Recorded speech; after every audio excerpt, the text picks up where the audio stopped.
Olá pessoal, estou de volta aqui no canal, a gente conversando sobre o Brasil e a surpresa que todos os brasileiros tiveram com a aceitação do cargo do Ministério da Justiça pelo juiz Sérgio Moro.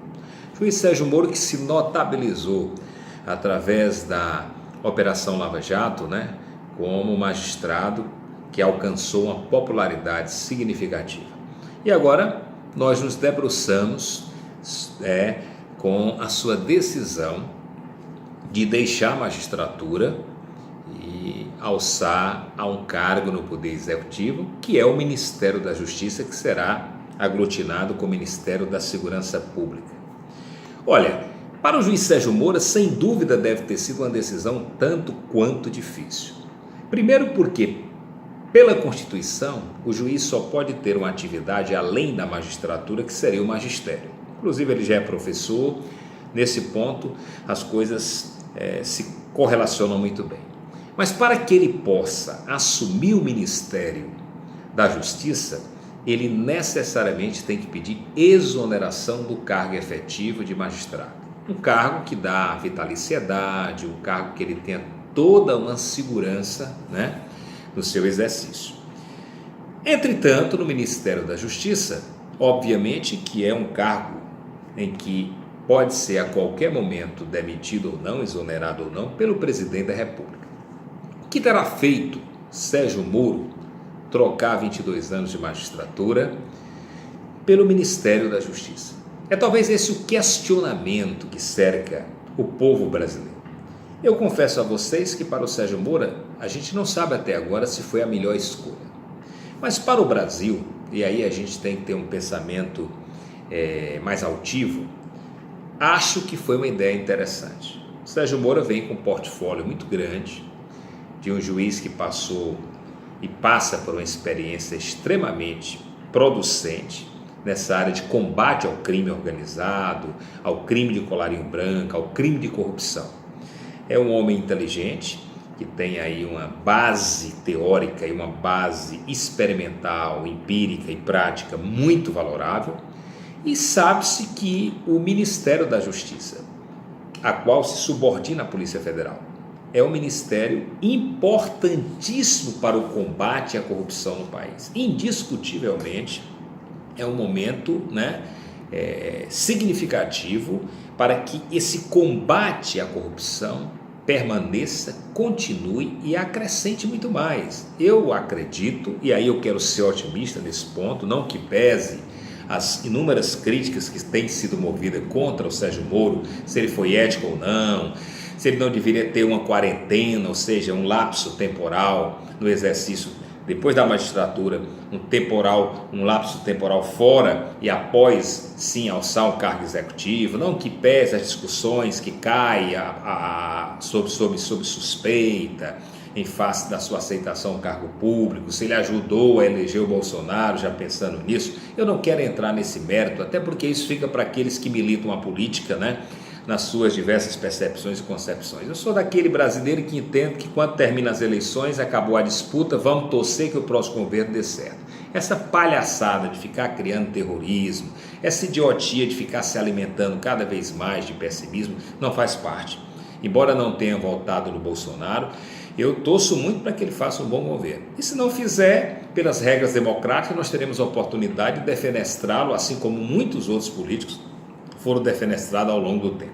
Mas uma coisa que me chama a atenção é que no estado de coisas que se conta o Brasil, o combate à corrupção é algo visceral, é algo imprescindível. Não há como se justificar uma nação tão rica, tão próspera, de uma beleza natural, que viva um estado de miserabilidade profundo, onde mais de 13 milhões de brasileiros estão desempregados, mais de 30 milhões de brasileiros na informalidade, através do bico, sem nenhuma segurança jurídica, onde 60 mil pessoas morrem a cada ano vítima da violência. É inconcebível que um país como o nosso, de dimensão continental, um país de tradição cristã, um país que tem uma percepção jurídica das coisas, que tem valores, possa vivenciar e experienciar uma história dessa magnitude. Então eu creio que combater a corrupção, para que esse dinheiro público chegue onde deve chegar, é fundamental. Porque imagine os senhores quanto da educação brasileira, quanto da saúde brasileira, quanto da infraestrutura, da tecnologia e dos diversos outros ramos que necessitam ardorosamente do erário, foram eles esquecidos, negligenciados, porque uma parte significativa desse dinheiro estava indo para o bolso de pilantras e ladrões. Isso é absurdo. Então o orçamento brasileiro é algo absolutamente inexequível na perspectiva de que, se você libera uma verba em Brasília, até que ela chegue ao município, ela vai ser corroída em toda a sua passagem pelo esse antro de corrupção. É 10%, é 15%, é 20%, quando chega na ponta, essa verba pública já está com 30%. Então é inconcebível que isso venha acontecer. Então eu estou colocando fé que o Sérgio Moro não vá nos decepcionar, porque com o Superministério da Justiça ele vai controlar a Controladoria Geral da União, vai controlar o COAF, que é onde vai ver as grandes movimentações financeiras, além da controladoria, que é importantíssima, e vai controlar a Polícia Federal, né? Então, de fato, vão ter todos os instrumentos, se o presidente cumprir o que está dizendo, disponíveis para o ataque frontal contra a corrupção. E a partir do momento que você ataca a corrupção, você naturalmente terá a possibilidade de que o dinheiro que estava sendo pelo ralo, pela podridão, ele possa ser utilizado de maneira satisfatória, para que possa chegar à educação. Nós precisamos investir mais em educação. Nenhum país do mundo foi próspero, se tornou próspero sem investir na educação. Há muitos analfabetos no Brasil, que não são aqueles analfabetos exclusivamente porque assinam o nome outro, os funcionais, mas analfabetos em todos os sentidos, analfabeto político, analfabeto de uma visão mais crítica da sociedade. Isso nós não podemos culpar somente as pessoas. Quantas baboseiras vocês veem aí pelas redes sociais? Mas a falta de instrução, a falta de um incentivo à leitura, a falta de uma educação que promova uma transformação social, uma educação de qualidade para todos. Então eu sonho com esse país. E para que a gente possa ter um país em que haja saúde pública, educação de qualidade, pesquisa, onde os direitos humanos sejam respeitados, onde as pessoas possam ter oportunidade de emprego, a gente precisa começar a extirpar a corrupção, porque ela de fato é o grande mal instalado que corrói as entranhas, instalado nas entranhas, que corrói toda a atmosfera positiva, né, da capacidade que o Brasil tem de ser uma grande nação. Nós sabemos que as leis por si só, elas não são suficientes para resolver os problemas. Como amante do direito, professor de direito, estudioso do direito, a gente sabe que a comoção pública sempre nos conduz a tentar imaginar que se é capaz de vencer a violência no Brasil com aumento de penas, que se é capaz de vencer a violência no Brasil com a criação de tipos penais, criando o que eu chamo de inflação legislativa.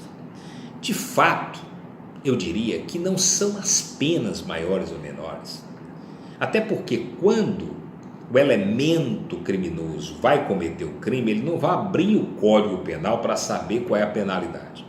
O que mata o Brasil é a impunidade, é as pessoas acharem que vão cometer um crime e que não vão pagar por ele. Desses 50 mil assassinatos que ocorrem no Brasil a cada ano, talvez 15% sejam esclarecidos. Então, quantas dezenas de milhares de elementos nocivos estão soltos, sequer foram investigados? Então, não basta eu criar uma lei, promover uma inflação legislativa, se eu não der às polícias a inteligência, a capacidade delas trabalhar em sintonia umas com as outras, de ter uma inteligência policial para acompanhar o dinheiro do narcotráfico, acompanhar o dinheiro das grandes organizações criminosas. Então isso é que é importante, que o Estado brasileiro fomente essa possibilidade, instrumentalize, treine bem o sistema de segurança pública, para que a partir daí a gente possa encontrar outros caminhos. Mas não é a mera inflação legislativa, não é a mera formatação de novas leis que vai resolver a violência no Brasil. Assim como também a corrupção não é a mera inflação legislativa com novas leis, mas é, acima de tudo, primeiro, a indignação da população. Isso já foi demonstrado agora nessa campanha, quando os políticos tradicionais foram, muitos deles, defenestrados, um bom sinal. Uma permanente vigília da população, isso vai ser imperativo. E com certeza, toda uma formação desses jovens, das crianças que estão entrando, né, dos milhões de brasileirinhos, dos 3 milhões que a cada ano, né, ganham vida, e que precisam ter uma escola de qualidade, uma formação mais integral. Então, gente, como estudioso do direito, como amante do direito, eu acredito muito no Estado democrático do direito, do bem-estar, e entendo que nós temos que ter uma visão política com P maiúsculo. Passou a eleição, quem ganhou, ganhou, quem perdeu, perdeu. Agora não nos custa compreender que nós temos que nos curvar diante da vontade da maioria. E por isso que a nossa torcida é que o próximo presidente, que os próximos governadores sejam muito bem-sucedidos. Porque para a grande massa da população brasileira é isso que é importante. Então vejo com muito bons olhos a chegada do Sérgio Moro ao Ministério da Justiça.